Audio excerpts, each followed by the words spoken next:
Salut les marques, salut les smarts et bienvenue dans le Super Catch-Up, le podcast qui transpire le catch chaque semaine. On analyse ensemble tous les shows de la WWE et aujourd'hui, direction le show bleu de SmackDown du 8 septembre et le show rouge Monday Night Raw du 11 septembre. Pour m'accompagner dans cette double analyse, j'ai avec moi Papy. Salut Papy. Bonjour les petits enfants, bonjour le patron. Allez, c'est parti pour Super Catch-up. Le Super Catch-Up, nous sommes à SmackDown, nous sommes à Boston dans le Massachusetts. Il n'y aura pas John Cena. Déjà, ça c'est le premier point. Ouais, ça commence Boston. bien. Boston, Massachusetts, le local n'est pas là. Donc, j'espère que vous n'avez pas payé votre billet pour voir le futur Hall of Famer. Par contre, si vous êtes venu voir du catch féminin, eh bien, vous allez être gâtés. Eh oui, puisqu'on a un Bande de tag petits team match chanceux. en opener qui va opposer le Damage Control représenté par Bayley et Io Sky, la championne en titre, hein, je vous rappelle, au cas où vous avez oublié. Et si vous avez oublié, c'est pas grave, c'est normal. À Charlotte Flair et Shotzi. Eh oui, rappelez-vous, hein, cette histoire un petit peu de Shotzi qui affronte Bayley et Charlotte qui vient un petit peu chercher des noirs à Io Sky.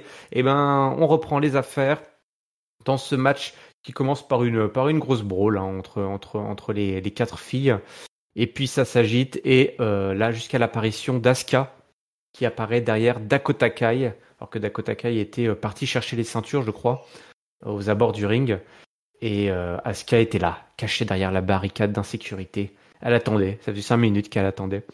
Et elle lui prend donc la ceinture de championne, la ceinture donc de Io Sky. Elle est effrayée, elle a peur. Pendant ce temps-là, Bayley et Io Sky, pareil, sont effrayées, elles ont peur. Elles sont surprises. Et Charlotte en profite pour envoyer Io Sky à l'extérieur du ring. Et Shotzi qui place son DDT sur Bayley. Et donc la victoire de Charlotte Flair et Shotzi face au Damage Control qui enchaîne les mauvaises soirées là, hein. Surtout que derrière Asuka vient fanfaronner avec la ceinture et on a un face-off entre elle et Io Sky en japonais qui ne fait pas forcément lever les foules et je suis pas sûr que dans l'appartement ou la maison, le manoir, la casa de Papy, on se soit beaucoup soulevé non plus. La maison de retraite, bah oui. Détail. Mais bah non. Le festival de la loose là, avec Io Sky qui non seulement est une championne qui n'est pas la leader de son clan, et puis maintenant en plus elle n'est pas la leader d'un clan qui fait que perdre. Bon bah championne du monde hein, les gars, félicitations. Bah ils sont anti-climatiques en fait ce qui est en train de se passer à la division féminine. Même le face à face, le face-off entre Asuka et Io Sky qui aurait dû être le truc qui a fait vibrer un peu la foule, et ben personne n'a réagi. En plus, c'était un face-off un peu tristoun parce que tu avais Io Sky qui était limite en train de pleurer pour qu'on lui rende sa ceinture. C'est extrêmement faiblard quoi. Donc ouais, je sais pas pourquoi en fait depuis la prise de titre, t'as l'impression qu'il régresse encore plus. D'habitude, tu sais, des fois ils te font ça avant la prise de titre histoire de brouiller un peu les cartes en disant avant le cash-in plutôt. Attention, est-ce qu'elle a avant le niveau et tout, hop, cash-in, c'est bon, et puis après, vraie championne. Et que là, c'est l'inverse. Ils la font cacher, puis bah, après, ils disent, bah, en fait, elle est nulle, hein, cette fille. Et puis, bah, en fait, ce qui m'embête le plus, c'est que du coup, ça donne limite raison à Giscale, et ça, je trouve ça scandaleux. Ah oui, c'est ça le pire.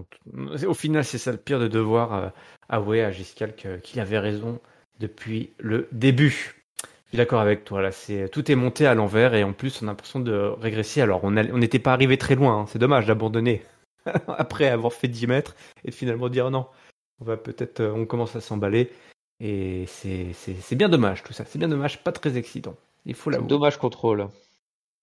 Dommage, contrôle pas mal et voilà, on trouve les titres en direct. D'ailleurs, tiens, j'en profite. Je fais ma petite annonce en direct. Je cherche quelqu'un pour faire la vignette pour cet épisode, Papy. Tu connais quelqu'un pour faire la cover. J'espère que beaucoup de gens nous écoutent alors. Voilà, d'habitude, je te dis ça au dernier moment. Donc là, non, c'est pas sur direct. Bon, bah, pendant 2 minutes, si vous m'entendez plus parler, c'est que j'aurai attaqué le. C'est qu'il est en train de craquer Photoshop. Voilà. Allez, je passe un petit peu. Je vais me concentrer sur LA Knight, si tu veux bien, puisque LA Knight Si tu débarque. veux, hein. Oh oui, c'est pour te faire plaisir, hein. J'ai choisi tous tes petits chouchous. Tu m'as dit que tu voulais pas parler pendant 2 minutes. Et ben voilà. Alors, il trash talk un petit peu le Miz, qui fait du cosplay. Vous souvenez-vous de cette fantastique séquence qui avait été le top de Papy justement, déguisé en faux John Cena, enfin à affronter le faux John Cena, pardon, qui passe son temps à se plaindre.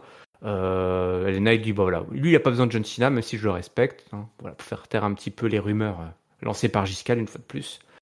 Et quand soudain la musique de Grayson Waller s'enclenche. Et il est rejoint par Austin Theory. Il s'autoproclame d'ailleurs la seule équipe invaincue du roster. Effectivement, ils ont eu un match la semaine dernière. Donc dorénavant, c'est une équipe sur qui il faut compter. Ils avaient battu Mysterio et Escobar, rappelez-vous. Ça fait bah oui, quand même, il faut le faire. Il faut aller chercher un Hall of Famer et ce type qui accompagne le Hall of Famer. Austin Theory, voilà, il dit bah voilà, qui était l'arbitre là qui a aidé les Knights à gagner? Mais c'est John Cena, l'homme qui l'a battu à WrestleMania, souvenez-vous. C'était il y a longtemps, ça nous paraît bien longtemps, bien loin maintenant. Il a aussi battu LA Knight à ses débuts, c'est vrai qu'on avait un petit peu oublié tout ça. Voilà, donc LA Knight vient de débarquer alors que Theory est là depuis tellement longtemps, il a fait déjà tellement de choses depuis qu'il est arrivé. Et du coup, LA Knight le chauffe et lui demande un match contre Austin Theory. Grayson Waller vient à la table des commentateurs pour le match et il annonce d'ailleurs que John Cena sera là la semaine prochaine. Et oui, il n'est pas là à Boston, mais il sera là la semaine prochaine au Grayson Waller Effect. Que du beau monde, au Grayson Waller Effect. C'est un segment select. Ouais, effectivement, on n'invite pas n'importe qui à ce show. Le match entre LA Knight et Austin Theory, eh bien on voit sur la fin Waller qui va vouloir aider son poteau en retirant notamment la protection du ring et Austin Theory qui va vouloir en profiter, mais LA Knight ne se fait pas avoir. Il lui place une descente du coude, un people elbow, on peut le dire, tout simplement. Et Waller monte sur le tablier du ring pour faire distraction auprès de LA Knight. La tentative de roll-up, mais LA Knight ne se fait définitivement pas avoir ce soir. Il est concentré, il place son finisher, le BFT, pour l'emporter par tombée.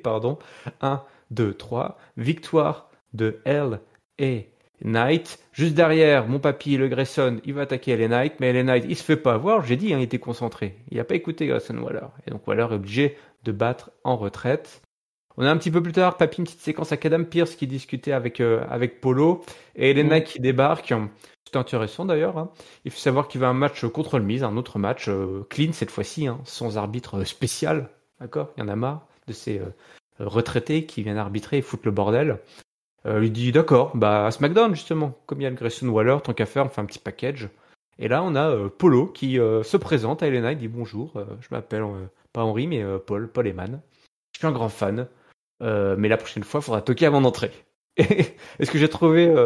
Elena n'a rien répondu. Il a appris le respect depuis la dernière fois avec John Cena. Il a pris à se taire, j'ai l'impression.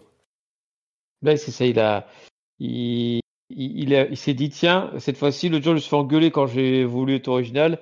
Là, je vais juste regarder en étant... Puis, il n'avait pas l'air content, mais bon, il est reparti. Bon, ça l'a remis un petit peu à sa place, peut-être. Il y a peut-être raison qu'il faille...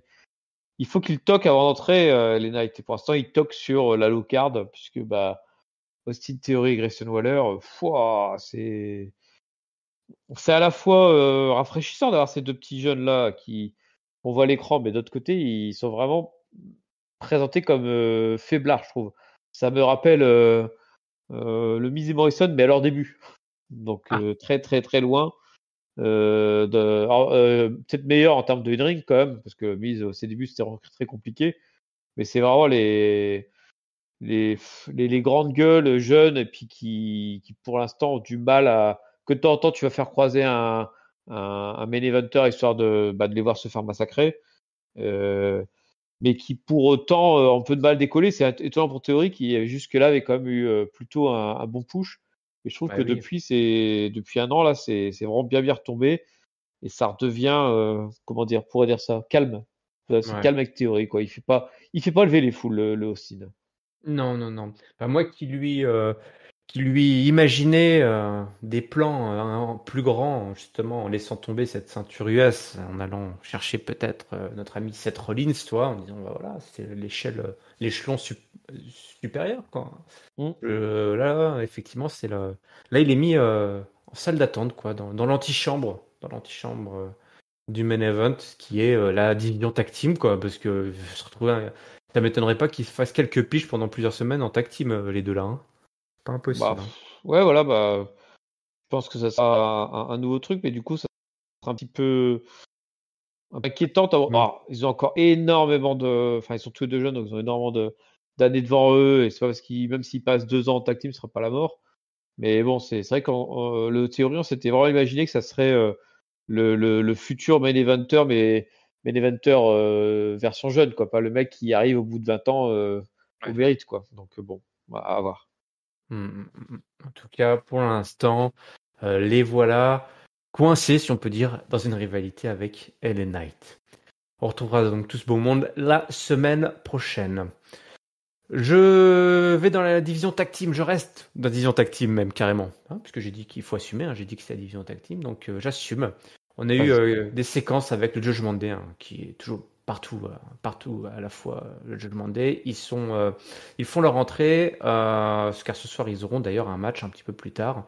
Damien Priest lui dit voilà ils sont fiers, ils ont fait quelque chose que la Bloodline n'a jamais fait. Alors ça y est, là on envoie des taquets. Le patron n'est pas là, hein. Le chef tribal n'est pas là, donc les bouches se permettent de s'ouvrir. Ils ont battu Sami Zayn et Kevin Owens, papy, ils ont remporté le titre. Eh ouais, tout simplement.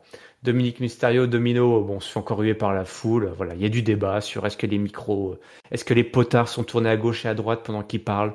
Voilà, ça commence à faire des théories du complot sur le Ouais. Discord de Catch-Up. Bon, je suis pas sûr Euh, qu'il y ait de grandes théories là-dessus. Enfin, après, il y a non. certainement un petit jeu là-dessus pour que ça amplifie l'effet. Mais si c'était vraiment un truc créé de nulle part, je pense que le public aurait vite réagi. Là, je pense qu'il y a Ouais. quand même quelque chose. Non, ouais, on voit, t'as des groupes, on voit les gens huer. C'est le nouveau jeu, tout simplement. Enfin, t'y Bah oui, ça les vas, fait marrer en plus, ces gens. t'as envie de le faire. Donc, le mec, on l'entend même plus. Je trouve ça excellent, c'est que maintenant, il parle même quand il y a les huées, et du coup, on ne comprend même pas ce qu'il veut dire. Et là, on ne comprenait absolument rien. Donc, ça met des petits taquets tranquilles à la Bloodline, à Roman Reigns, hein, d'ailleurs. Hein, il en place une pour Roman Reigns. Hein. C'était le soir-là aussi qu'il dit bah, voilà, qu'ils ont réussi ce que Roman Reigns lui-même n'a pas réussi à faire. C'est pas Oui. juste la Bloodline, hein, souvenez-vous. Hein.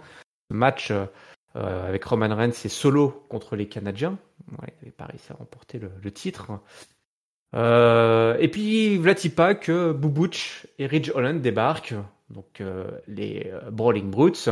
Ils disent que ce soir c'est Fight Night. Ridge Holland, voilà, il a l'habitude de briser des gars comme eux.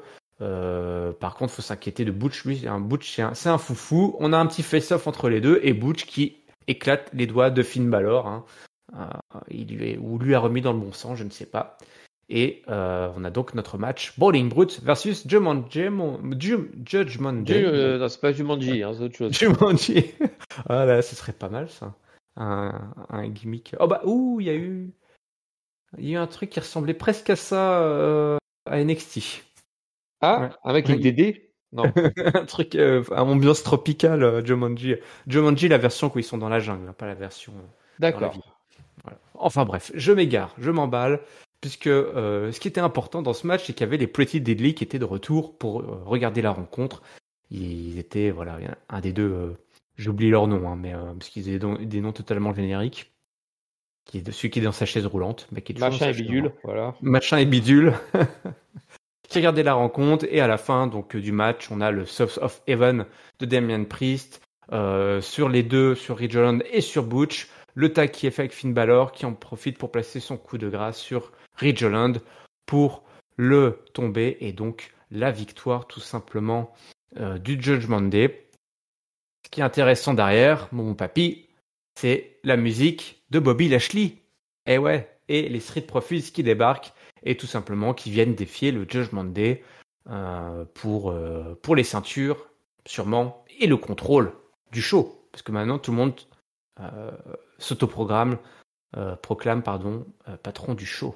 Mon papy. Bike. Qui sont les boss dans cette histoire? Qui sont les boss? Bah, le patron est pas là, comme tu le rappelais.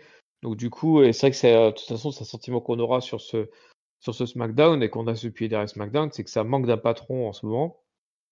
Et bah, du coup, le Judgment Day qui a bien, heureusement, acquis les ceintures tag team lui permettant de bouger de show en show juste après le départ de Roman. et qui donc du coup passent leur tête. Et on a Bobby qui était en train de montrer son clan dans son coin là et qui dit attends, c'était moi là, j'avais un plan là, c'est moi qui voulais être le patron. Donc à voir. Et c'est fait que c'est intéressant parce qu'en plus le clan de Bobby qui semblait être un clan heel au début, parce que mine de rien ils sont quand même devenus bien plus violents, les Street Profits. Le public pour l'instant il accroche à mort quoi. Donc c'est peut-être l'occasion justement de les foutre contre le Judgment Day en disant si tu veux les soutenir, autant les envoyer contre un clan identifié heel quoi. Puisque les Judgment Day, à l'exception de Rhea Ripley, ça reste quand même bien hué quoi. Oui, effectivement. Mais ouais, c'est intéressant de voir cet alignement des Street Profits. Pour moi, c'est toujours pas clair. Hein. Même en les mettant Ah non, c'est face au pas Judgment officiel. Day, je saurais pas te dire quoi. Que les Judgment Day, c'est des heels qui sont prêts à être face. Et les Street Profits, c'est des face qu'on essaye de nous mettre heal, mais en fait, ils savent pas trop. Donc, il faut qu'ils prennent une décision, papy, tout simplement. Peut-être qu'ils ont Faut besoin d'un petit assumer. Hein. logiciel de prise à décision, tu sais. Tu entres tous les paramètres, puis à la fin, ton logiciel te dit, bah voilà, les Street Profits, ils sont gentils, et puis les Judgment Day, ils sont méchants. Et comme ça sera plus clair pour tout le monde. Ouais, mais est-ce que justement la prise de décision n'est pas le gros manque d'un certain Monsieur Grenet qui dirige en ce moment? C'est Monsieur Gronet, le plus gaulois des Américains, effectivement. Bah oui, si, certainement, certainement. Il y a un moment, à force de vouloir faire subtil ou de pas trop savoir ce qu'on veut, effectivement, on arrive dans des situations un peu étranges, hein, effectivement, avec Street Profits. Tant que ce sera pas clair, pour moi, ce sera pas clair. Voilà, Voilà. c'est Tant tout, que tout c'est ce que flou, il y j'avais. a un loup. Tant que c'est flou, il y a un loup. Mais c'était pas notre dernier match. Notre dernier match, il a pris racine au début du show bleu, papy. Et ouais, on a eu Jimmy Uso qui est là. Ah, le Jimmy. Ouais, il rejoint Paul Heyman, qui était aussi dans les parages, on a déjà parlé de lui. Il dit, souviens-toi de ce que Solo a dit la semaine dernière, hein, t'es toujours dans la Bloodline tant qu'on t'a pas dit que t'y es plus, hein, tout simplement. Alors Jimmy, il dit là, alors c'est quoi la stratégie? Qu'est-ce qu'on fait maintenant, Wiseman? Donc il est un peu là, il gratte un petit peu, il essaie de retrouver son chemin un petit peu, il Oui, revient, c'est oui. le chien qui s'est échappé et qui revient la queue entre les jambes, quoi. Hein. Ouais, et puis il avait déjà aidé Solo la semaine dernière déjà. Donc on voyait déjà Ouais. qu'il disait finalement, pourquoi pas, hein. Ouais, donc il veut faire patte blanche, montrer patte blanche. Il dit bah écoute, Roman Reigns n'est pas là, et tant qu'il est pas là, tant qu'il a rien dit, tu fais partie. Jimmy fait toujours partie de la Bloodline. Hein. Et ce soir, voici ton petit challenge. En tout cas, Jimmy dit ce soir, je vais m'occuper de AJ Styles et il fera tout donc son possible pour que la famille soit de retour, la grande famille de retour. Jimmy veut faire un check à Polo et Polo lui met un gros vent et Jimmy va attaquer AJ Styles alors qu'AJ Styles commençait à vouloir embrouiller Paul Heyman. Et ouais. Et donc du coup derrière, ça va donner naissance à un match entre AJ Styles et Jimmy Uso. AJ Styles d'ailleurs qui demande à ses potos de The aussi de le laisser tranquille. Hein. Ouais, parce qu'ils ont merdé la semaine dernière. Bah ouais, ils ont merdé la semaine dernière. D'accord. Bon, écoute, tout simplement. Il y avait un petit peu, c'est un peu tendu. Hein. C'est un petit peu, tout le monde est tendu de toute façon, et pas Caro, même à SmackDown. Hein. Les clans, les amitiés sont un petit peu tendus. On a donc eu un match, Jimmy versus AJ Styles, un match bien disputé entre les deux hommes. On a eu notamment sur la fin du match Polo et Solo qui sont arrivés, hein, ringside, et Jimmy qui est sorti et qui a fait un petit face-off avec son frangin hein, parce que voilà, les deux sont pas forcément très copains hein, depuis ce qui s'est passé. Et AJ Styles en a profité pour attaquer Jimmy et Solo. Et quand il remet Jimmy, il en profite pour placer son Phenomenal Forearm et donc remporter la mise. Et donc victoire de AJ Styles face à Jimmy Uso.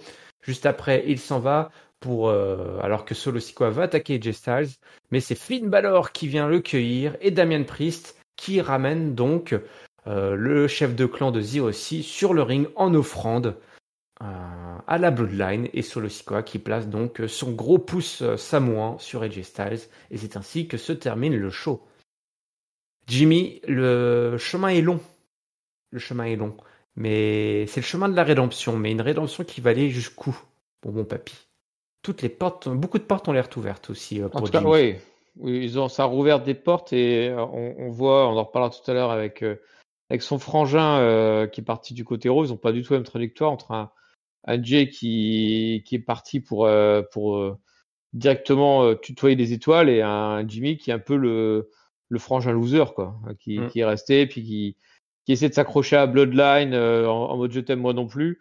Il était assez marrant parce en quelques, même pas quelques épisodes, en un ou deux épisodes, il a totalement tout perdu, quoi, Jimmy. Il était en mode ah moi aussi je suis contre Roman et tout, je me fais pas acheter, je suis là pour défendre mon frère. Puis en quelques épisodes, c'est redevenu un des laquais de la Bloodline. Il est limite en dessous de Solo finalement hein, dans le Ah oui. clan. Donc ça craint vraiment pour lui, quoi. Et je ne sais pas comment il va sortir parce que c'est un peu compliqué. Et là-dessus, c'est vrai que alors, la confrontation avec AJ Styles et The aussi, ça donnait pas forcément envie parce que c'est notamment le clan des vieux qui ont été au Japon plus machin là, Michin, qui fait que chialer. Ça donnait vraiment pas envie et à la limite que de voir AJ Styles s'en séparer, c'était peut-être la meilleure nouvelle qu'il pouvait y avoir. Néanmoins, le fait de voir à la fin le Joe Monday se mettre au milieu de ça et attaquer Jay Styles pour l'offrir en offrande, comme tu disais, à ce qui reste de la Bloodline, ça relance un point l'intérêt, on va dire. Ça rehausse un peu le goût de cette fin de show qui avait été encore une fois un show assez fadasse, quoi. Ouais, ouais, ouais. Moi j'ai beaucoup aimé effectivement. J'aime beaucoup ce qu'ils font avec Jimmy. Pour moi, pour l'instant, c'est la petite surprise cachée dans SmackDown. On est très excité avec ce qui se passe pour Jay, parce qu'il est un peu le point focal de cette histoire de rédemption du côté du show rouge, et on en parlera juste après pour Monday Night Raw. Mais j'aime beaucoup aussi ce qu'ils font avec Jimmy, qui, finalement, comme je le disais, c'est le chien qui a voulu s'échapper de la meute, et il a même aidé son frère à s'en sortir, mais il s'est retrouvé tout seul, et maintenant, voilà qu'il revient la queue entre les jambes, parce que c'est le plus facile pour lui, mais il revient en position totalement soumis, quoi. Il est plus alpha ni Ah, il revient en bas de oméga, il l'échelle. est voilà tout en bas, voilà comme tu dis, juste encore en dessous de Solo. Et ça peut être très intéressant de voir à quel point qu'est-ce qu'il va être prêt à faire, qu'est-ce que ça va lui coûter d'essayer de revenir vraiment dans les bonnes grâces hein, du Un chef peu tribal. l'histoire un peu à la Sami Zayn finalement, hein. Et je pense que ça serait le bon chemin de rédemption de Jimmy de prendre exactement c'est les pas de Sami en disant le mec qui essaie par tout le moins de revenir dans la Bloodline et qui est le larbin, quoi, qui va juste aider à gagner des matchs et puis se faire un peu humilier régulièrement. Et je pense que c'est le meilleur qui puisse arriver pour Jimmy, ouais. Ouais, ouais. Et après derrière, ça peut être la genèse, la naissance de soit un top babyface, soit un top heel. Enfin, c'est ça qui est incroyable. Et on en parlera aussi avec Jay, c'est la même mayonnaise. C'est que là, ils sont dans des histoires où, à la fin, en fonction, c'est presque moins en fonction d'eux qu'en fonction des autres, comment les autres réagissent à ces deux frangins séparés, que va donner naissance, voilà, soit un super gentil, soit un super méchant. Donc Ouais. ça, c'est très très très intéressant. Donc voilà, s'il y a bien une bonne raison de regarder SmackDown, un petit truc, voilà, un peu caché là-dedans, dans cette misère sentimentale, c'est le destin de Jimmy. Le destin de Jimmy, tout simplement.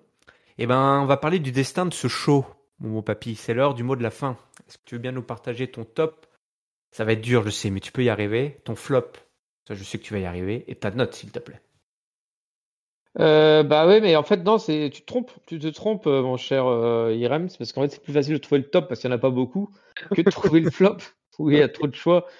Le top, alors, moi, du coup, je vais effectivement rester là-dessus, rester sur cette espèce de. Alors, je vais pas focaliser sur Jimmy, je vais Hmm. plus focaliser sur la lutte de pouvoir hein, au sein de ce SmackDown où en fait le pouvoir est vacant, clairement là maintenant. Et il y a une espèce de lutte de pouvoir, donc avec le Judgment Day, avec le reste de Bloodline qui essaie de maintenir un peu le pouvoir, avec notamment donc Jimmy le Loser. Aussi, on n'oublie pas AJ Styles qui représente lui aussi et un petit peu de Bobby Lashley. Donc, Hmm. si il pouvait avoir la bonne idée de faire une vraie lutte des pouvoirs avec ces quatre entités-là, je pense qu'on pourrait un peu rire quoi, sur SmackDown.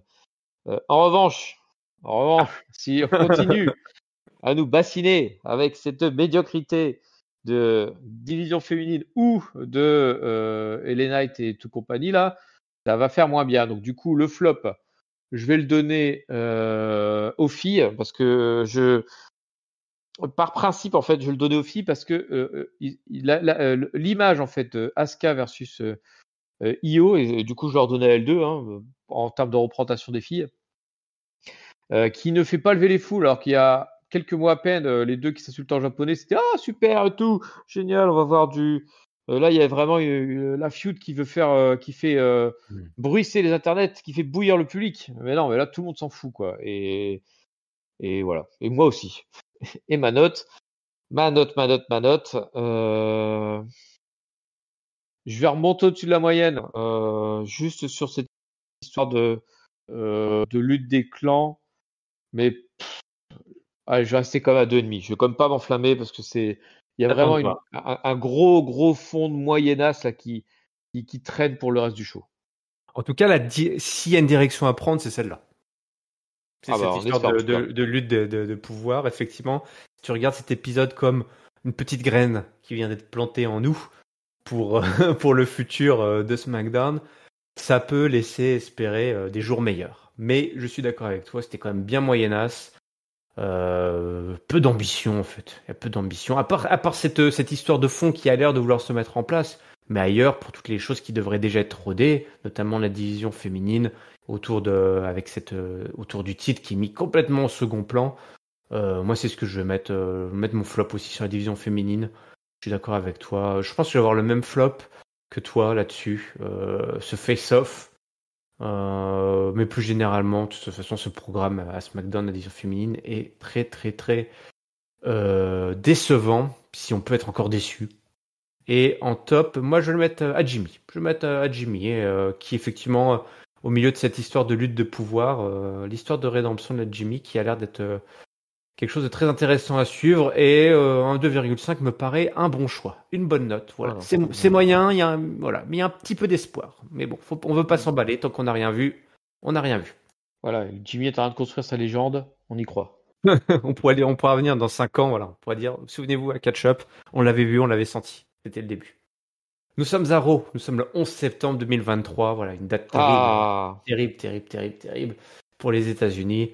Mais heureusement, c'est le show rouge, c'est Monday Night Raw. Donc si en plus ça avait été un jour de SmackDown, ça avait été un vendredi. Ah ouais, là ça aurait été dramatique. Hein. Là, je pense que ouais, tous les drapeaux auraient été en berne. Non, c'est le show rouge. Et oui, le show rouge, c'est là où ça bouge. Nous sommes en Virginie, à Norfolk. Il y a du public. Tout le monde est chaud ce soir. Et c'est Main Event Jey Uso qui fait l'opener, comme on l'avait prédit la semaine dernière. C'était bien pour ça qu'on avait titré notre analyse ainsi. Jey, voilà. C'est sûrement une image très forte de dire, bah voilà, Jey Uso, Main Event Jey Uso, il va falloir qu'il gagne sa place dans le Main Event. En attendant, il se tape l'opener, qui est déjà une bonne place aussi, il faut l'avouer quand même. C'est toujours bien de faire l'opener, plutôt d'être noyé au milieu du bazar des 3 heures du show rouge. Il est content, et puis il y a la musique de Kevin Owens qui débarque, et lui, il est moins content. Il est moins content. Hein. Papy à Kevin, il est même pas très content. Voilà, il dit, bah voilà, on n'est pas au show de Jey Uso, là, on est au Kevin Owens show. Mais je me suis retrouvé dans un peu la même position que toi, Jey. Je sais ce que tu es en train de subir. Voilà, j'ai fait les mauvaises choses aux mauvaises personnes. Il a dû corriger le passé, mais c'était difficile. Il a besoin de temps pour gagner le respect des gens. Et même encore aujourd'hui, les gens ne lui font pas confiance et n'ont toujours pas de respect, hein, tout simplement. D'ailleurs, Matt Riddle, Drew McIntyre, on l'ont bien montré. Mais voilà, apparemment, Cody, c'est Cody, responsable, le directeur RH. Ce connard de Cody. Lui a donné une chance et Sami la semaine dernière Takiya à bras ouverts. Bon écoute, donc, il se fait un petit peu à l'idée, mais par contre pour gagner le respect, il va falloir le prouver, ça va prendre du temps. Ça va prendre du temps, mon papy, de gagner le respect des autres. Parce que t'étais comme un sacré salopard, tout simplement. Et puis Judgment Day débarque encore, et toujours. Ça fait longtemps, tiens. C'est vrai que je pense que le Judgment Day débarque, ça doit être la phrase que j'ai sortie le plus depuis ces 6 derniers mois. C'est l'arc scénaristique de tous les Tu sais, les bookers sont en train de monter leur show. Ils font bon, alors qu'est-ce qu'on va faire pour faire la transition? Bah tiens, si on faisait débarquer le Judgment Day. Donc Finn Balor dit personne ne parle à Jey Uso comme ça. Non mais dis donc. Mon poteau. Ouais, Jey il a rien à prouver. Il y va un peu moins subtil que Domino la semaine dernière. Hein. C'est mon poteau, il a rien à prouver à Kevin. Tout le Judgment Day te respecte, mec. Kevin, tu parles pas pour tout le monde comme ça, c'est pas bien. C'est Judgment Day qui dirige le show, ça c'est Damien Priest qui en place une. T'inquiète pas, Jay, t'as besoin de temps pour prendre ta décision. La porte du Judgment Day sera toujours ouverte. Et Dominique veut dire un truc, mais on l'entend pas trop. Mais en fait, il dit que lui, il voulait pas au début. Hein, c'est vrai, il voulait pas rejoindre le Judgment Day. Souvenez-vous, il disait non, non, non, non, non, non. Puis au bout d'un moment, il a dit oui. Il en avait marre. Il a dit oui, bon, bah Il y a un d'accord. petit forçage quand même à ce niveau-là. Petit forçage. Voilà. Là, c'est un petit peu la technique du forçage. Mais bon, ça lui a réussi. Il faut que ça réussisse pas, mais là, ça lui a réussi. C'est la meilleure version de lui-même, il le dit. Et en plus, il est champion. Regardez, il a une jolie ceinture. Donc voilà. Et puis après, il se dit voilà, on est ici parce qu'on pense avoir un match contre les Canadiens. Et où Sami Tu dis bah, Sami n'est pas là. Mais il n'y a pas de problème, je peux vous affronter tous les trois. Et pourquoi pas dès ce soir et maintenant. Et Jay dit bah ouais, moi aussi. Puisque tu veux mon respect, eh ben tu vas l'avoir ce soir. Je viens avec toi, on va bagarrer le Judgment Day. Et Kevin est d'accord. Oh, d'accord. Donc les autres Judgment Day sont un petit peu déçus et surpris par ce choix de Jay. Premier mauvais choix de Jay. C'est pas bien Jay, attention. Jey Uso et Kevin Owens contre le Judgment Day avec Domino en ringside. Un gros match évidemment entre tout ce beau monde. Et puis sur la fin, Kevin Owens qui veut placer son stunner, mais il est repoussé par Damien Priest et le super kick de Jey est lancé. Mais évidemment, les super kicks de Jey, on sait où ils vont. Ils vont jamais sur la bonne cible. Ils vont là en pleine tête, en pleine poire du Canadien. Kevin Owens se bouffe la semelle de Jey Uso et Priest en profite pour jarter Jay du ring et le coup de grâce sur Kevin Owens pour la victoire de Judgment Day. Et là, Kevin y repart. Et il est pas content malgré Jay qui va le retrouver. Il va tenter de s'excuser, mais alors Kevin, il est furax. Il lui dit si c'est comme ça, t'as qu'à aller rejoindre la Bloodline. Oh, Et- oh. Bah, est-ce que ce serait pas la meilleure chose à faire pour lui finalement, papy? bah, en tout cas, alors on parlait tout à l'heure d'un frère Ouzo qui essaie désespérément de retourner à la Bloodline, la queue entre les jambes et qui avait du mal à se faire accepter de nouveau. Et voilà l'autre qui a quitté la Bloodline avec fracas, qui est bien plus fort que jamais, et où c'est ses adversaires qui lui demandent de retrouver la Bloodline en fait. Donc c'est un joli paradoxe finalement, ces histoires-là. Bon, c'est du classique, hein, sinon hein, le mec dont tout le monde doute qui en plus fait des conneries, enfin, et qui du coup provoque les doutes sur sa réelle volonté. Alors le problème, c'est qu'on a un peu le même sujet à Raw déjà avec comment ça s'appelle, McIntyre et le New McIntyre Day. exactement. Hmm. Donc c'est un petit peu dommage qu'on ait deux fois la même histoire. Mais sinon, comment ça s'appelle, le reste, il reste assez original avec le Jay qui est vraiment en train de se lancer dans de nouvelles aventures et dans de nouveaux, comment dire, dans de nouvelles carrières finalement. La carrière d'opener main event du Uso. Donc, bon, bah, il se place bien là, il est vraiment en train de s'inscrire dans le show. Maintenant, il s'est très très vite adapté. Et puis, bah, je lui souhaite tout le meilleur à opener main event du Uso. Jey Uso qui serait un peu qui va être le fil rouge de ce show. Ils vont le croiser à plusieurs reprises, notamment. Bon, peut-être on en parlera en temps voulu, parce que sinon il y a beaucoup de Ah, il est choses. trop lent en fait, Jay. Mais il va s'embrouiller avec tout le monde. Il traîne trop.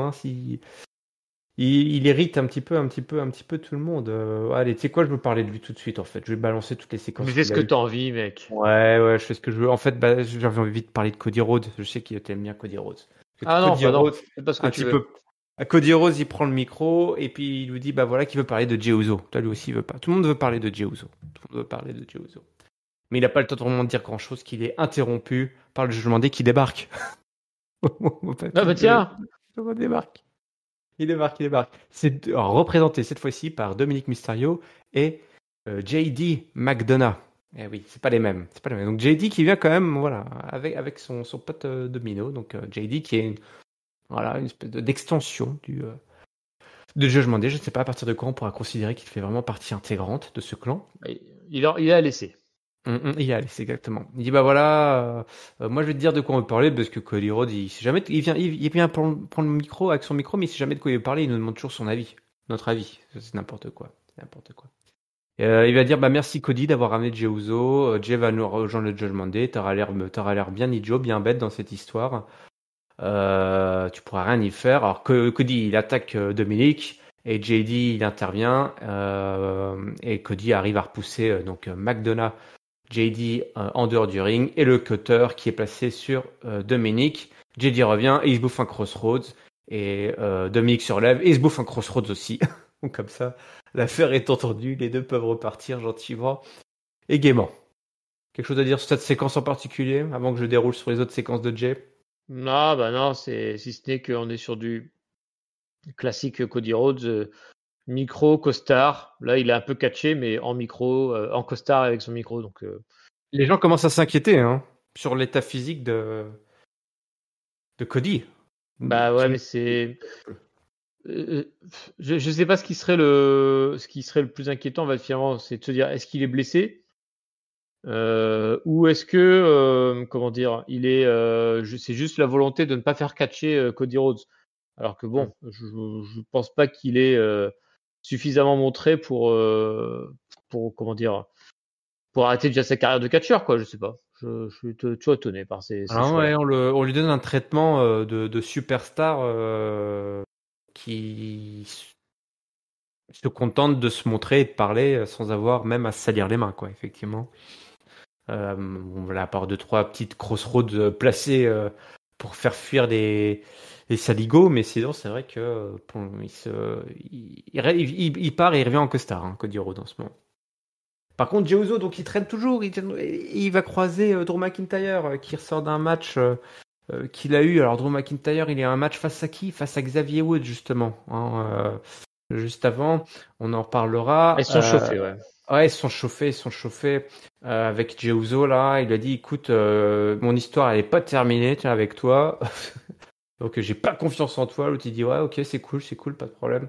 Il dit voilà. On va voir si tu peux tenir en solo. Et ben Jay lui lance un petit défi, il dit t'as qu'à te pointer la semaine prochaine pour voir. Et donc McIntyre accepte le défi. Et donc mon papier, on va probablement avoir un match Jay versus McIntyre la semaine prochaine. Jay, de quoi? Bah oui, bah, ça serait bien qu'on ait ce match-là qui soit officialisé pour continuer à avoir la montée en puissance de Jay au sein du roster. Et puis, bah, par contre, les gros doutes de McIntyre, quoi, qui décidément, bah, on parlait tout à l'heure des Street Profits où on sait pas trop où les placer. Bah, McIntyre, c'est un peu le même, parce qu'il reste très populaire auprès du public. Par contre, il devient vraiment très connard auprès de ses collègues. Il s'embrouille avec tout le monde et en plus, il est agressif et quand il est agressif et en plus, il doute un peu de tous ses collègues. Il leur laisse vraiment qu'une chance. Donc c'est effectivement, étonnant. factuellement, pour revenir parce que là, tu peux pas accuser les gens comme ça sans preuve, mon papy. Effectivement, il y a une petite vidéo de ce qui s'était passé avant le show où il s'est embrouillé avec Xavier Woods par rapport à tout ce qui s'est passé avec Kofi la semaine dernière. Voilà, les malentendus malheureux entre les cordes. Voilà, donc il y a beaucoup d'émotions, et Drew McIntyre, donc l'Écossais commence un peu à chauffer, tu l'as dit, il est un peu tendu, il cherche un petit peu, il est un peu agressif, quoi. Passif-agressif. Mais tout le monde l'est un petit peu. Ben alors lui, pas mal. Et voilà, si Kofi est un homme, il a qu'à venir me dire tout ça en personne. Et Woods l'arrête, il fait hop. Moi je te parle en personne. Et l'autre il dit ouais non, moi faut que je m'en aille. Et l'autre il dit bah attends, moi je comprends en fait, t'es jaloux. Parce que quand t'as eu ton grand moment à la WrestleMania, souvenez-vous, il avait battu la bête pour devenir champion dans une salle vide. Donc c'était pas ouf, quoi. Par contre, Kofi Kingston, c'était la Kofi Mania, voilà, devant 80 000 personnes.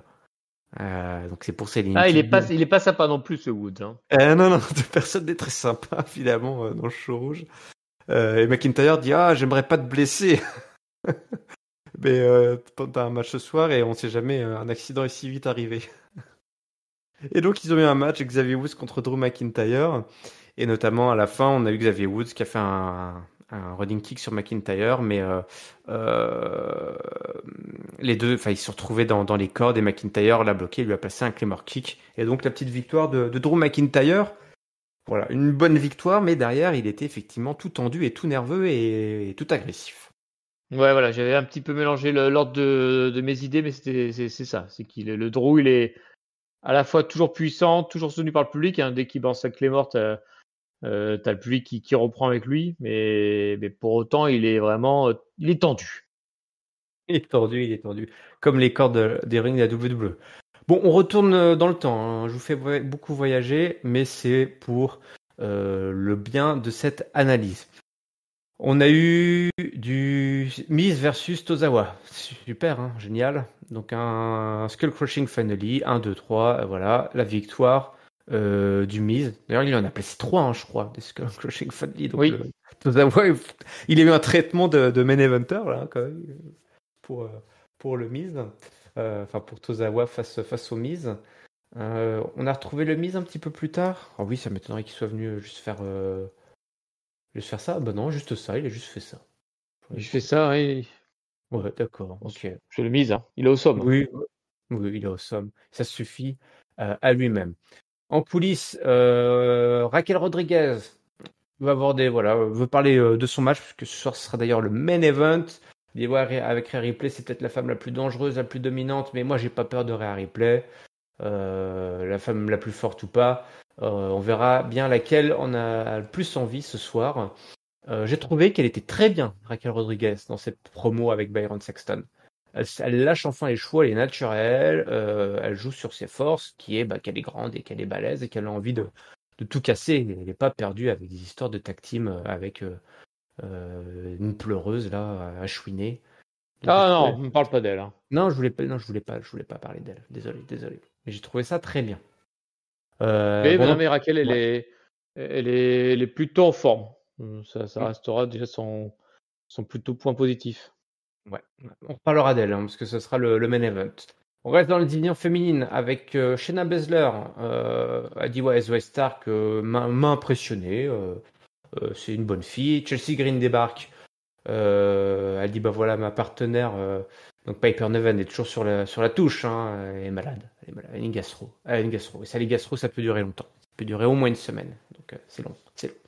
Il dit écoute, de quoi tu me parles toi? On va se retrouver sur le ring, tu vas rien comprendre. Et puis là, Piper Niven débarque. Eh oui, ça va mieux. Elle a pris. Elle était un peu pâle quand même. Hein. Elle était palote. Peut-être falloir prendre des antibiotiques finalement. Peut-être quand même peut-être un verre. Moi, elle manque de sucre. Il faut boire du coca sans bulle. C'est ce que nous conseille Papy quand on n'est pas bien au studio. Et voilà. Il laisse toujours une bouteille de coca au tiède en dehors du frigo sans bulle.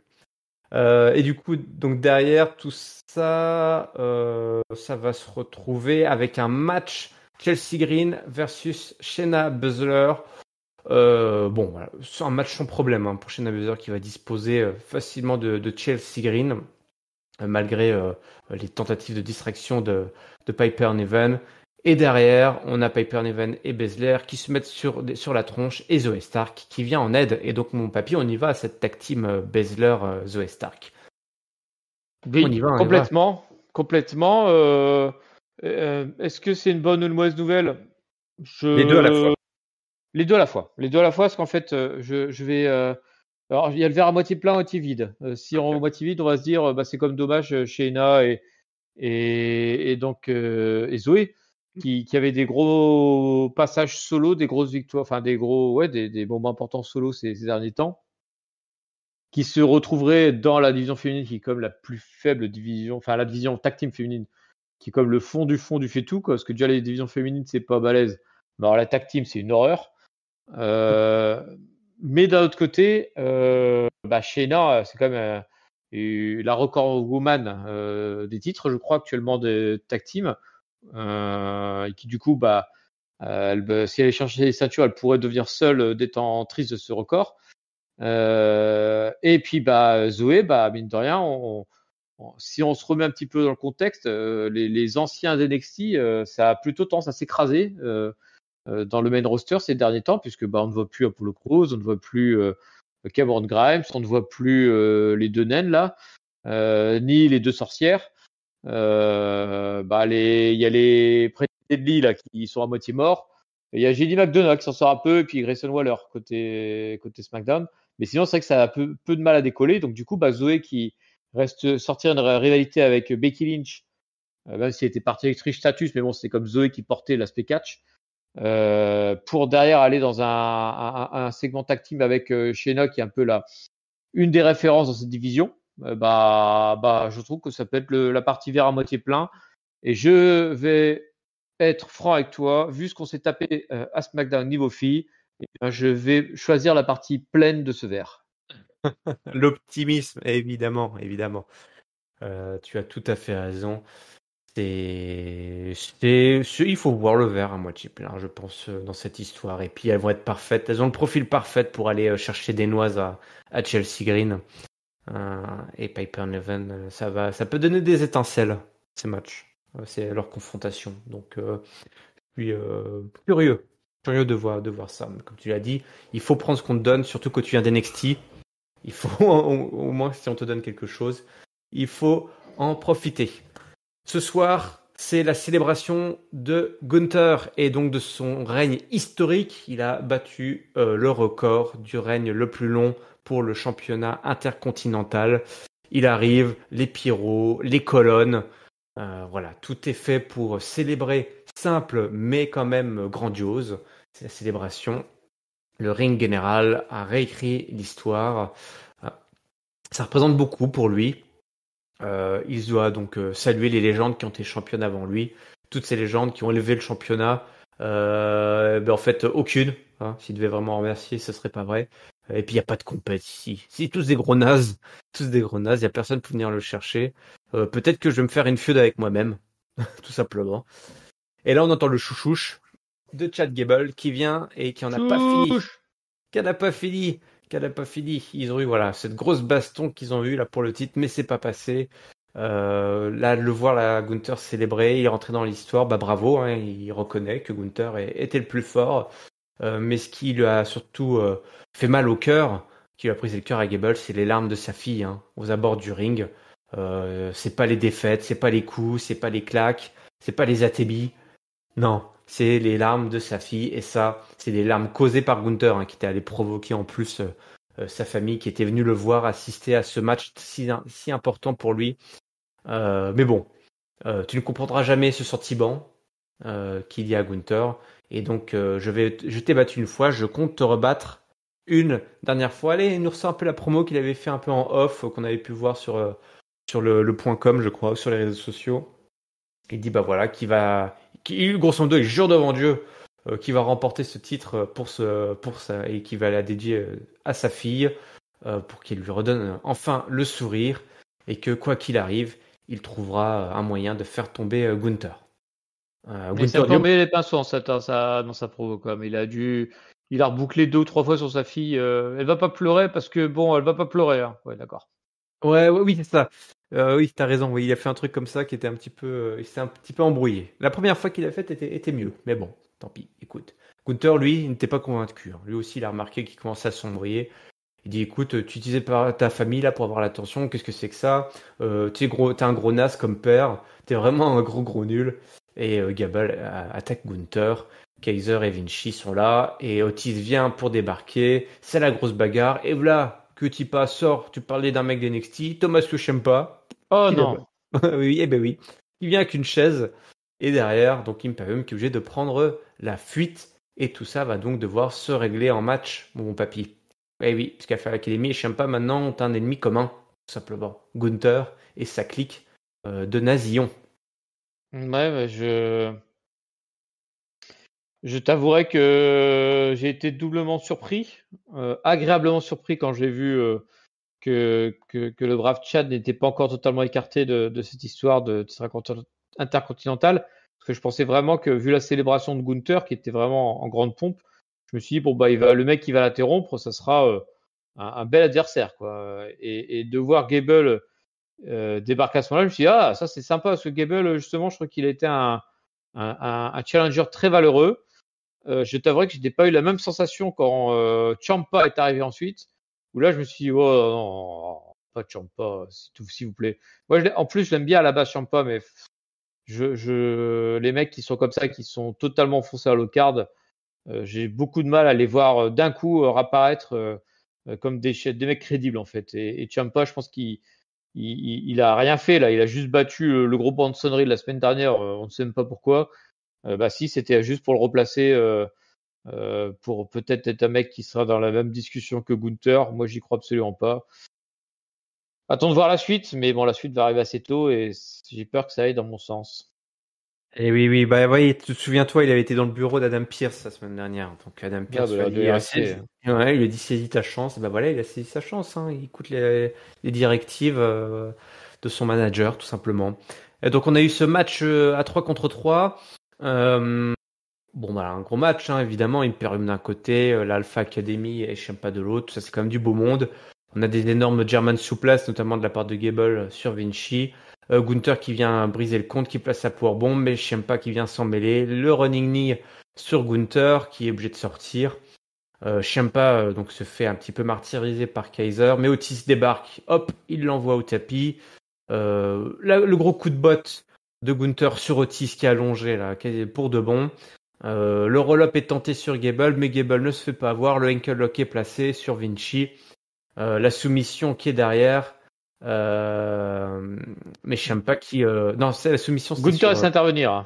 Voilà, c'est Gunther qui intervient, tu as raison.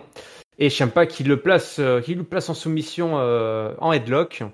On a le ankle lock, donc on a les deux hommes qui sont en soumission. Hein, le ankle lock de Gable sur Vinci et Gunther qui est pris en headlock par Ciampa. Donc alors ça a dû faire plaisir à Triple H qui adore ce genre d'image. Hein. Il en a usé et abusé à NXT dans les matchs tag team.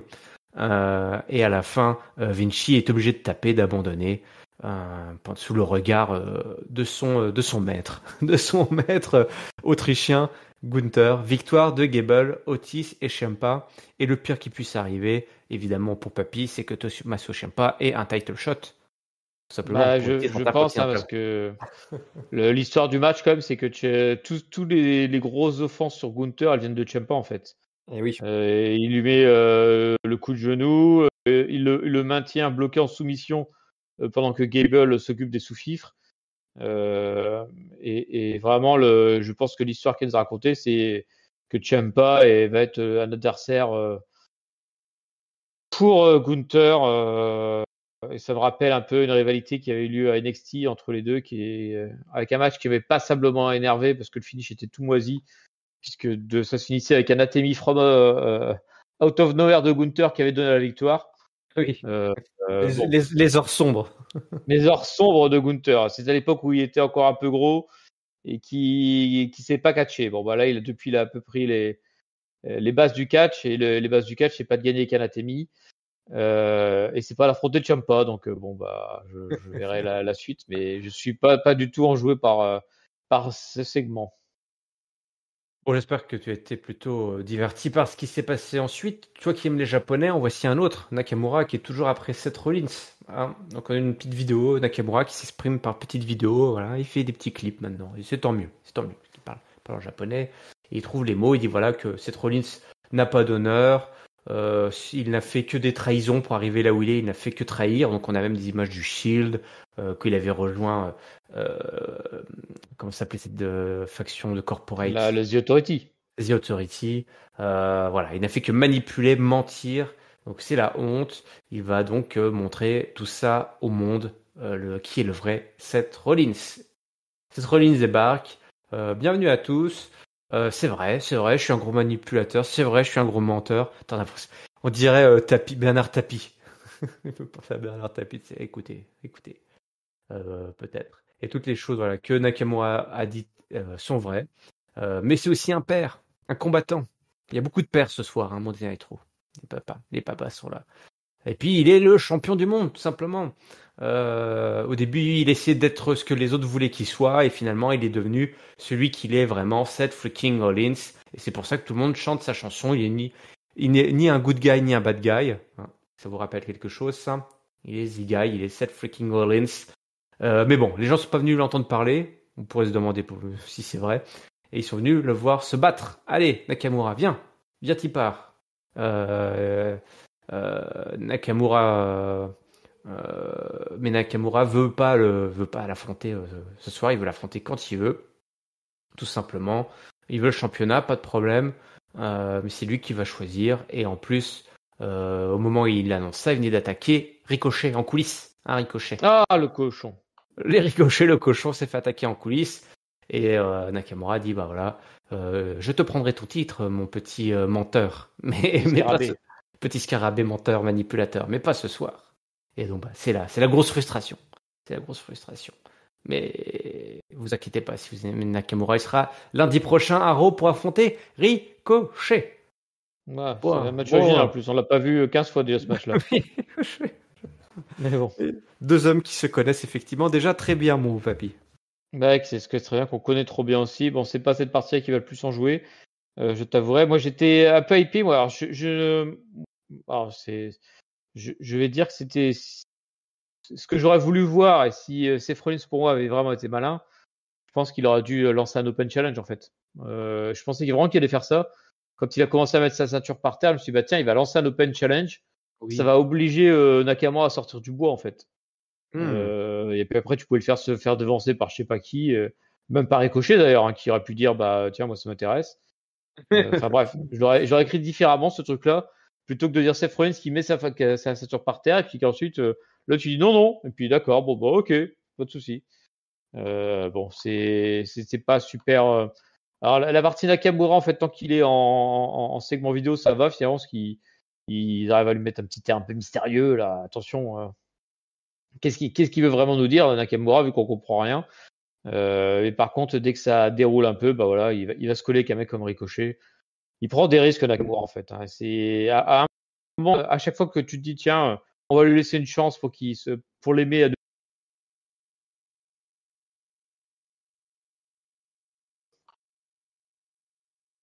Ah oui, papy. Tu m'entends plus? Allô? Ah, ouais. Si on t'entendait plus, là, t'as dit Nakamura il prend des risques. Et puis après, la censure a frappé. Ah, la censure a frappé alors que je disais qu'il était chiant comme la pluie. C'est dommage. Ouais. Je réitère mon avis là-dessus. Il arrive pas à décoller en fait, Nakamura, et puis il est pas aidé par l'histoire. Je trouve que l'histoire, malheureusement, enfin, il est aidé, pas aidé. C'est-à-dire qu'ils ont réussi à peu près à le rendre son personnage un peu plus dangereux. Donc ça, c'est point positif. Ouais. Par contre, le reste de l'histoire, c'est mou du genou, quoi. Avec Seth Rollins qui le provoque et lui qui réagit pas. Ouais, effectivement, il y a peut-être quelque chose de plus original à faire. Comme tu disais, là, un Open Challenge, ça pourrait être sympa. Il dit, bah, dans ce cas-là, c'est le décompte. Seth Rollins sur un décompte, il dit, écoute, je lance un Open Challenge toutes les semaines, comme ça, bah, ça se trouve un jour, qui sait, enfin, quelqu'un va prendre le titre avant toi, quoi, par exemple. C'est ça, ouais. Je pense qu'en fait, c'est ça le truc avant, c'est de dire, attends, t'es en train de faire un travail de longue haleine sur mon dos, mais si ça se trouve, quelqu'un va en profiter avant toi si tu refuses de m'affronter. Et là, ça serait. Et derrière, ça n'empêche pas Nakamura d'attaquer les mecs, toi, en backstage, si ça l'amuse. Voilà, exactement. Exactement. On est d'accord. Bon, bah écoute, cette histoire continue. On va terminer par de la division féminine. On a tout d'abord eu Tiffany Stratton qui a cherché à embrouiller Becky Lynch avec son titre à NXT. Voilà, on va avoir une signature de contrat et tout simplement le match sera défendu. Vous l'avez peut-être déjà vu ce match au moment où vous nous écoutez. Tiffany Stratton versus Becky Lynch. Ce sera à NXT, mon papy. Est-ce que Becky Lynch va avoir enfin le titre de NXT, être championne de NXT? Vous le saurez en regardant NXT. Tout simplement. Va-t-on avoir un nouveau record avec une nouvelle personne qui sera Triple Crown Champion? Suspense. Oh là là. En tout cas, la vraie championne, c'est Rhea Ripley. Ce soir, elle affronte Raquel Rodriguez, dont on avait parlé juste un petit peu avant. Raquel Rodriguez remotivée à nouveau. On a eu une petite séquence avec le Judgment Day d'ailleurs, juste avant, où il commence à parler de Jey Uso. Et puis Rhea Ripley a fini par leur dire, ce soir, moi je gère Raquel Rodriguez, pendant que les deux hommes, le reste pendant que les mecs discutent de l'arrivée, de comment faire venir finalement Jey Uso dans le Judgment Day. Donc Rhea Ripley versus Raquel Rodriguez.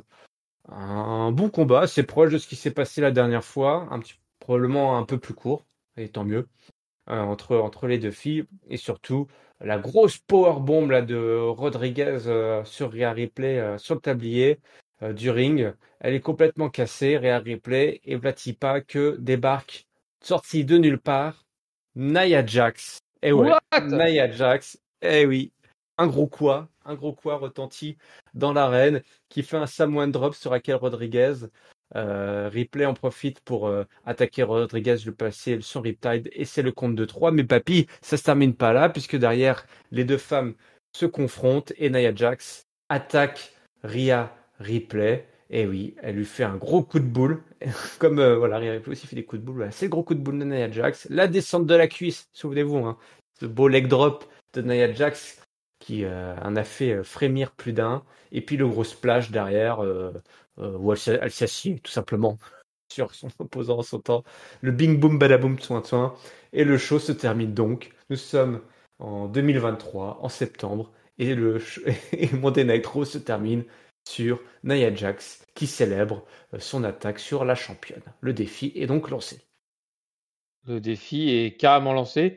Alors, je pensais qu'il y aurait une intervention parce que le fait qu'il y ait pas Dom Dom aux abords du ring, c'est souvent une fausse piste pour te dire qu'il y aura une intervention de quelqu'un d'autre. Mais par contre, alors Nia Jax, je la voyais pas du tout venir, quoi. Et du coup, j'étais. Alors, je suis pas un grand fan de Nia Jax, mais je suis pas non plus un hater qui va dire que c'est une catastrophe, que c'est la honte pour le catch et tout ça qu'elle revienne. Alors, franchement, vu ce qu'on se bouffe comme catch féminin depuis des mois, je vais pas non plus dire que c'est Nia Jax qui a tout cassé, hein.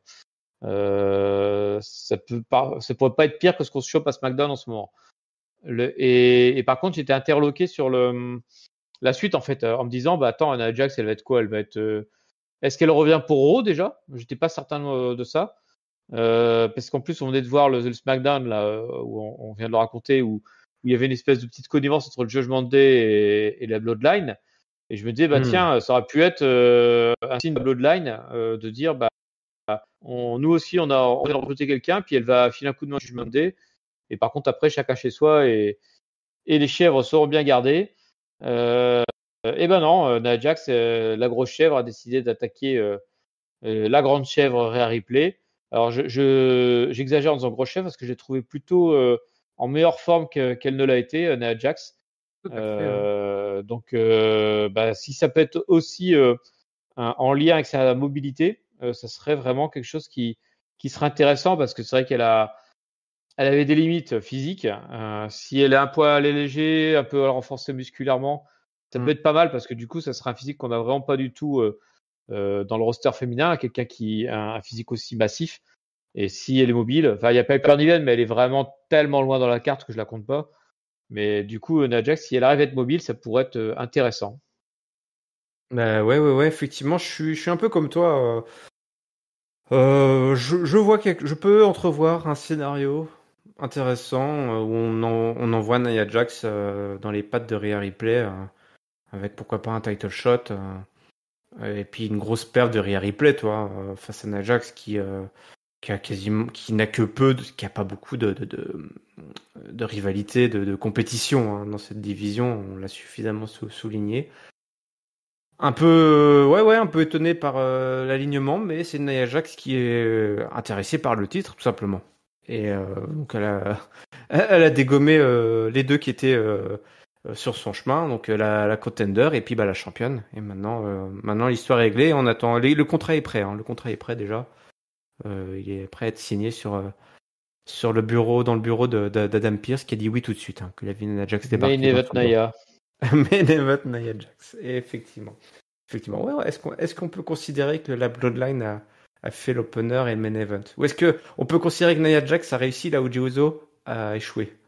Ah, ça c'est un beau débat, je pense, effectivement. Qui est Nia qui revient directement au poste de main event et là, elle marque son territoire. Après, il y a le foot qui est revenu à la télé et je me demande si ça explique pas cette troisième heure. Ah, bon, ça lundi soir. Donc, je poserai la question à Ringside qui suit un peu plus ce genre d'informations.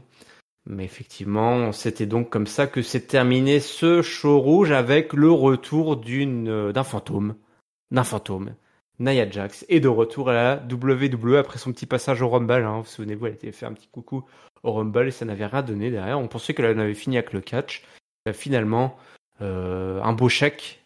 On aura décidé autrement. C'est l'heure du mot de la fin. Mais ouais, faut payer les factures, le top, le flop et la note. Bon papy, pour ce show du Monday Night Raw du 11 septembre 2023. Ah bah merde.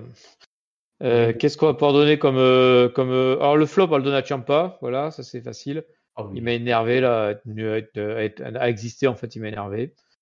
Je vais pas rajouter dessus, de toute façon j'ai déjà expliqué mon point de vue à ce sujet-là. Le top.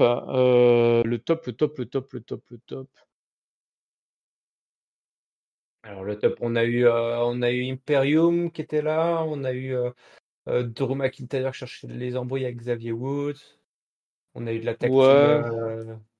Il n'y a pas de truc qui se détache, je trouve, en positif dans ce Raw. On va dire Jay qui se fait des copains partout où il passe. Allez, Jay l'embrouille, voilà. Jay l'embrouille, c'est pas mal. Jay l'embrouille et qui va se fighter contre à peu près les 3/4 du roster. Et ma note, alors c'est compliqué de donner une note parce que c'est comme moins bien que l'Euro précédent qui avait vraiment été de très bonne facture. Et d'un autre côté, ça reste comme largement dessus de SmackDown, je trouve, en termes de contenu et de fait. Enfin voilà, quand je suis arrivé au bout de la 3e heure et que j'ai vu Nia Jax arriver, j'étais pas blasé, j'étais au contraire déjà toujours dedans quoi, dans le show. Tandis que SmackDown, je m'accroche la première heure. Donc du coup, j'avais donné 2,5 à SmackDown. Je crois que j'avais donné 3,75 au dernier Raw, peut-être, ou 4,25 peut-être. Donc, on va essayer de trouver un truc un peu au milieu. Un Raw légendaire, n'oublie pas. Ouais, donc on va donner un bon 3,25 parce qu'il n'y a quand même pas eu de segment ultra marquant, mais ça reste quand même une bonne moyenne, quoi. Enfin, un bon niveau de Raw avec des bonnes histoires et on a envie de voir la suite, quoi. Ça, c'est important. Oui, je suis d'accord avec toi. Pour mon flop en ce qui me concerne, est-ce que j'ai presque envie de le donner à Cody Rhodes. J'allais le dire, pour une fois, je l'ai pas donné à Cody Rhodes. Fais-toi plaisir. Bah voilà. Parce que là, franchement, c'était vraiment le strict minimum et ça m'inquiète un petit peu quelque part finalement. C'est un flop d'inquiétude. Il est pas rassurant. Non, il est pas rassurant.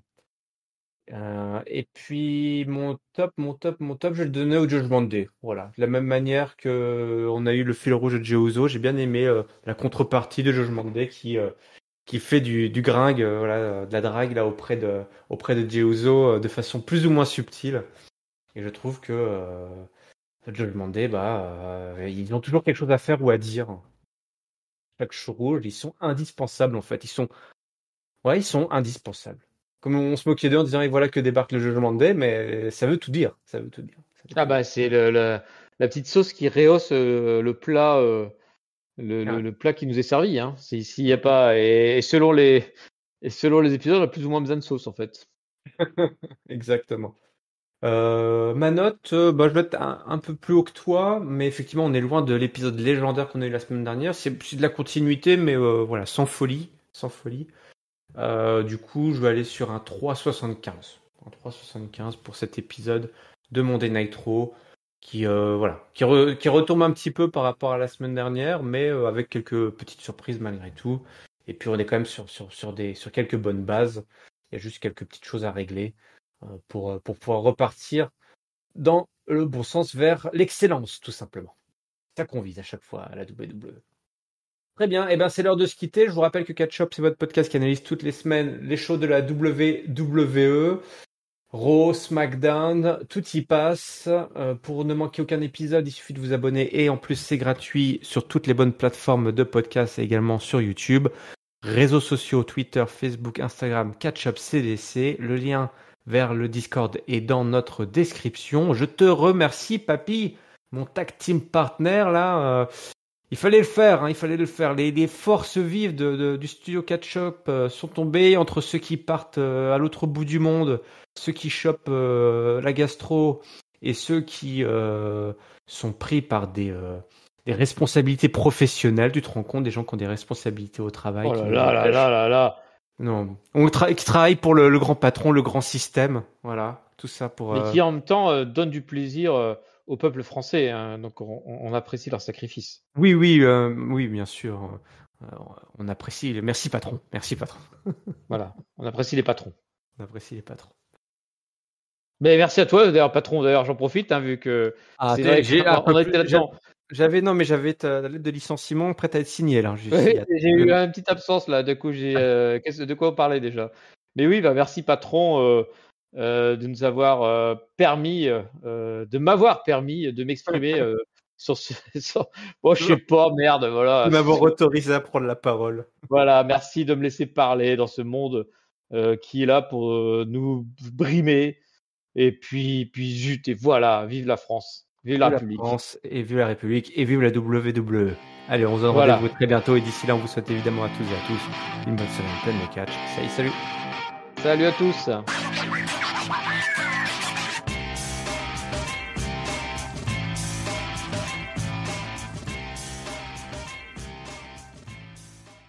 Et vive le général.